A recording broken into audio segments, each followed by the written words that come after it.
What's the number one motivator of today's employees? Interesting work. Okay, so the question becomes, how do you make insurance sexy? I think that because a lot of what you do, and certainly in personal lines, it may be somewhat repetitive to a certain degree, but of course each person has different scenarios, different risks, exposure that they have. So the question becomes, well, how do you make this job more interesting that keeps employees engaged? And I believe the answer comes from, an example of the answer comes from this. Tea. Tea ceremony, to be more specific. Now, I'm not talking about high tea at the Empress Hotel in Victoria, which is where you get a setting with scones and all the rest of it, and you get a chance to have tea and that, which is a nice thing. In tea ceremony, which emanates from Japan, they take the practice of having a cup of tea, and through the art of focus, in the way they prepare the pot, and hospitality, and concentration, and tasting the tea, enjoying, and a lack of distraction, people study to become tea masters, and it becomes a form of moving meditation, do-zen. They have elevated the practice of having a cup of tea into art in tea ceremony. In Western culture, how do we have tea? What do you take a cup, you put it in a tea bag, throw it in the microwave, 2 minutes, 17 seconds. There's your ceremony, right?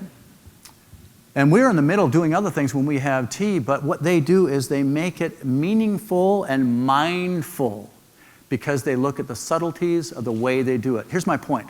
I don't think the nature of insurance makes it any less dull. Now, you're on, maybe some of you flew here last time. If you say to somebody, what do? I sell insurance. How'd that conversation go? Cocktail party, okay. What else, right? And yet, the subtleties of insurance are there. And the place, now it's one thing you get the technical aspects of the job. And the technical aspects of it, gosh, for you to find out what's the right fit for this person's risk exposure out there, there's a lot, as you know, going into that. The other thing that I find so fascinating, and I guess this is my perspective as a layperson, is the subtleties of the customer experience. And the subtleties of the customer experience are the little things that you say that make the customer want to trust you, buy from you, spend more money with you, and it comes down to subtle little things. Like, for example, we talked about this last year. Those of you who weren't there, rather than say, if we look at, we want to manage your overall risk exposure, we're here about risk management. Or actually, I like the way it's expressed on your website and what Kenny said this morning about creating security. Well, different ways we can say to them, okay, you know, we're doing business with you in terms of, it sounds like we're doing a good job with you in terms of your auto insurance, and I'm just wondering about your home, if it would make sense for us to sit down and take a look at if we can take care of you there as well.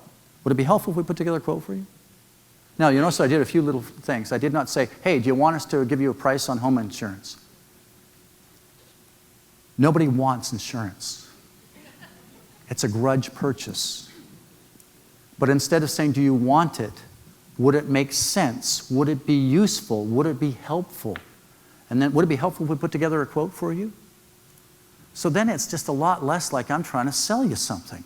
And to me, those subtleties of language are what keep this thing interesting. And when you as a coach within your branch are focusing on how can we share these little tips that will make them more successful, then you're making the job more interesting. Tea ceremony, the subtleties of engaging with customers. Same idea to make customers feel, or employees feel more engaged.